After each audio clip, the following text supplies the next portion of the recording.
Bonjour, c'est le docteur Paulo Carlos et nous sommes sur la troisième vidéo thématique sur le flux sanguin artériel des vaisseaux sanguins et comme mécanisme primitif de régulation des cellules endothéliales, c'est-à-dire des cellules de la paroi interne des vaisseaux sanguins. Et donc, lors de notre première vidéo, nous avons supposé que c'était un mécanisme primitif, un des premiers mécanismes de régulation. C'est une hypothèse, bien sûr. Là, dans la deuxième vidéo, nous avons focalisé le thème sur l'athérosclérose, c'est-à-dire que l'athérosclérose pourrait être d'origine simplement hémodynamique. Enfin, c'est une hypothèse bien sûr aussi, mais peut-être un peu sous-estimée, c'est-à-dire que certains flux au niveau de certaines courbures artérielles provoquent de l'athérosclérose. Et dans cette troisième vidéo que je vais faire, on va récapituler certaines nouvelles notions récentes sur le rôle du flux sanguin constant, bien sûr, le flux laminaire du sang sur la paroi artérielle et notamment sur le concept de transition endothéliaux-mésenchymateuse, c'est-à-dire que les cellules endothéliales ne sont pas fixes, elles peuvent se transformer. Voilà, à bientôt pour la prochaine diapositive. Alors nous allons resynthétiser un petit peu les concepts, c'est-à-dire que pendant des décennies, nous avons réduit l'athérosclérose à une simple question de plomberie des tuyaux encrassés par une accumulation passive de graisse. Et pourtant, les choses ont beaucoup changé. Donc, dans ce premier schéma, une simple accumulation de graisse. Dans un deuxième temps, c'est le rôle de l'inflammation qui a été porté à l'avant, notamment avec les recherches de Peter Libby sur le fait qu'il y a une inflammation sous-jacente à l'athérosclérose. Et moi, dans une troisième vidéo, dans la première vidéo que j'avais faite, j'avais axé mon propos sur le flux sanguin constant.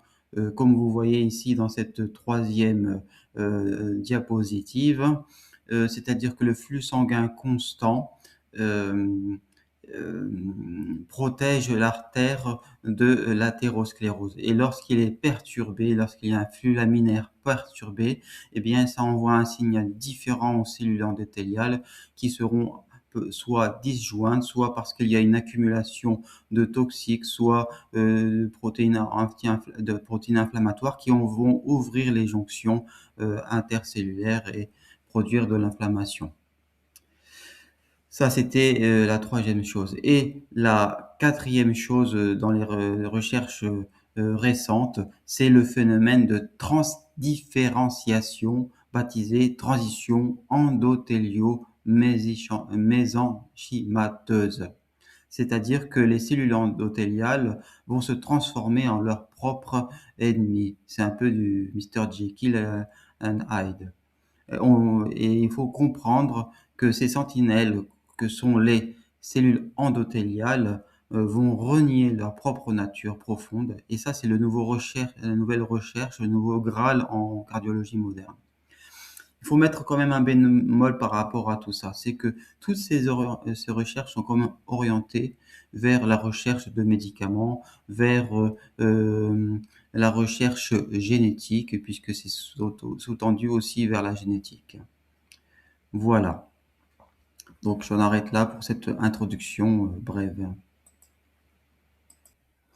Alors voici un schéma assez simple pour comprendre ce phénomène de transition endothélio-mésenchymateuse.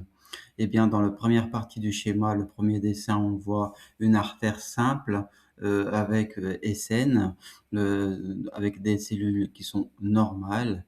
Et puis, sous l'effet d'un stimulus particulier, l'endothélium n'est pas simplement une simple paroi qui tapisse les vaisseaux sanguins. C'est un tissu vivant. Il est composé de cellules très spécialisées et notamment l'endothélium, qui est la paroi interne du vaisseau sanguin. Et dans certaines situations, ces cellules peuvent profondément changer le comportement. Et ça s'appelle euh, l'ENDMT ou transition endothélio-mésenchymateuse.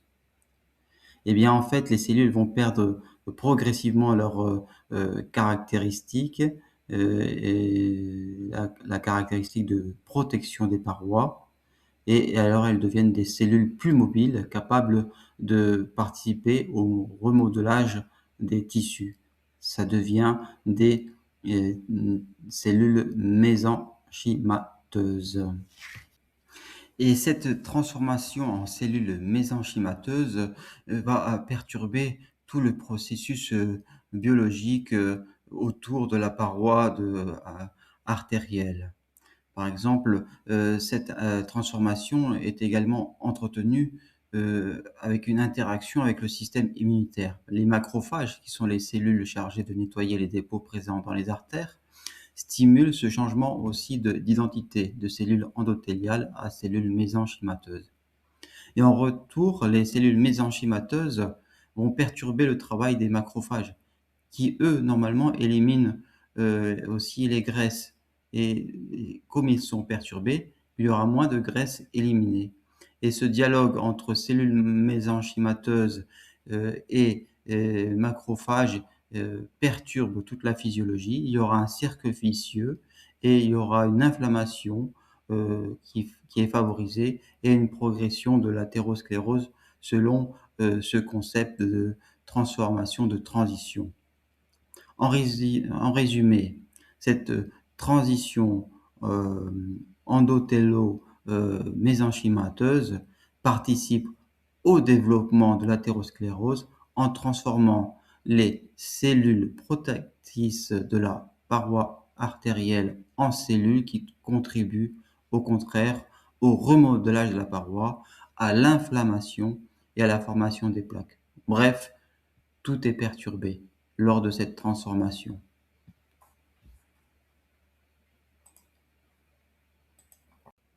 Eh bien maintenant, nous allons revenir à notre fil conducteur depuis 3 vidéos sur le flux sanguin constant et ses conséquences lorsqu'il est perturbé. Le sang, au final, n'est pas qu'un fluide de transport. C'est un interlocuteur mécanique qui parle en permanence à nos artères. J'avais dit donc, il envoie des informations. Un flux laminaire régulier et protecteur maintient la santé vasculaire en activant des gènes athéroprotecteurs selon les chercheurs, et ces gènes s'appellent les gènes KLF2 ou KLF4, véritables gardiens du logiciel cellulaire original. Alors il faut faire très attention à ça. La recherche est orientée vers la génétique aussi pour chercher des médicaments, de chercher des cibles médicamenteuses. Donc les gènes sont importants, mais il n'y a pas que le gène. En réalité, si vous avez une bonne hygiène de vie, vous êtes votre propre gène régulateur en réalité. Il n'y a pas que la génétique en soi. À l'inverse, comme je l'avais déjà dit, le flux perturbé ou oscillatoire, typique dans les bifurcations artérielles, agit comme un signal de reprogrammation pathologique. Donc il y a le stress mécanique dû au flux perturbé perturbe différentes protéines et transforme ces turbulences sanguines en, en un ordre, une information destructrice. Donc, il y a le flux laminaire régulier qui donne des bons ordres aux bons gènes, et il y a le stress mécanique irrégulier qui donne des mauvais ordres à des mauvaises protéines, enfin des protéines qui euh, euh, donnent une autre information. Au final, le flux perturbé sur l'artère se traduit par des conséquences structurelles très graves que l'on connaît, comme l'augmentation de la perméabilité vasculaire, le déclenchement d'une cascade inflammatoire et le recrutement massif de monocytes et de leucocytes. Donc, on voit bien que le flux constant ou le flux perturbé sont très essentiels à la physiologie de l'athérosclérose.